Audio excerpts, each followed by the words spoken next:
Welcome back. You know it's Wednesday, and you know what that means. We are with our plant and garden expert, Craig Hignight. So we're going to dive in because we got questions coming in. Philip says, when should I get tomatoes in the ground? Okay, tomatoes, they're a heat lover. A lot of people try and get them in early, but if you wait until Mother's Day or Memorial Day, you're going to have a better crop because the ground has warmed up a little bit. Those early plants in April, they just kind of suffer. All right, now Eric says that he's got a large amount of cow manure that's been sitting outside about 3 years. Has it lost its quality, or can he use it as soil filler? No. You have to let the manure sit for at least 1 year. 3 years, go ahead and use it. It's well matured at this point. Anita says, when can I plant my crotons? Croton.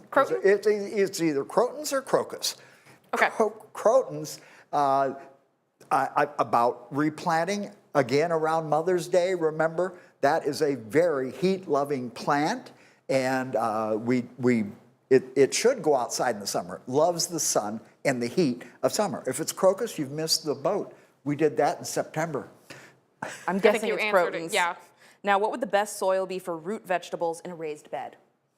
Oh, you want to take about 50% regular garden soil. You would go ahead and add about 25% compost, and I'd add another 25% peat moss. You want it light and fluffy so that the roots can really penetrate quickly. Deborah says, what are the best plants to use for a butterfly garden? Oh, butterfly weed, your milkweeds, any of the coneflowers, things like that. You know, butterflies, they just like something that is very floriferous. Oh, you can also use lantana. Now that's an annual, but butterflies do love it. All right, we're going to start rapid firing these. Is it too late to trim back rows of Sharons? No, we don't do roses of Sharon until you've got new growth on it. All right. When should I start pumpkins inside? Pumpkins inside, you want to start those probably about mid-April because, again, they aren't going to hit the garden until about Memorial Day. How do I repair grub damage? Grub damage. You turn it over, stomp it down, water it well, and then make sure that this summer your grub control goes on July 4th. That is when grub control goes down. Easy day to remember. Yeah. How do I take care of prairie grass? Prairie grasses, really, you just kind of let Mother Nature take care of that. Normally, it would be burned every now and then, but I think if you went out and just mowed it off close to the ground, that would work just as well. All right, this guy has 5 rhubarb plants. Only one of them is coming up. Is it too early to worry about that? Yeah. Give it time. It's still early as far as plants coming up. Penny says, can I get rid of dead stem on my rose bushes?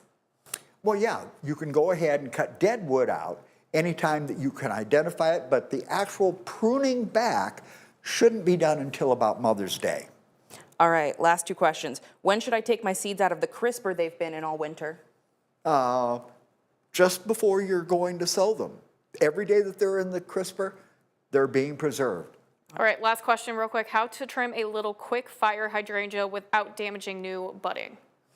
Basically, if it's a young plant, all you do is take off last year's growth, give it a while to go ahead and get mature, which is 3 years before you go in and start doing any heavy pruning. All right. Wow, we got through a lot today. Yes, and as always, thank you so much for joining us here, Craig. We always love having you in studio. And make sure you join our Facebook Live with Craig each and every Wednesday, where you can submit your plants and garden questions and be a part of the conversation. GMQC will be right back.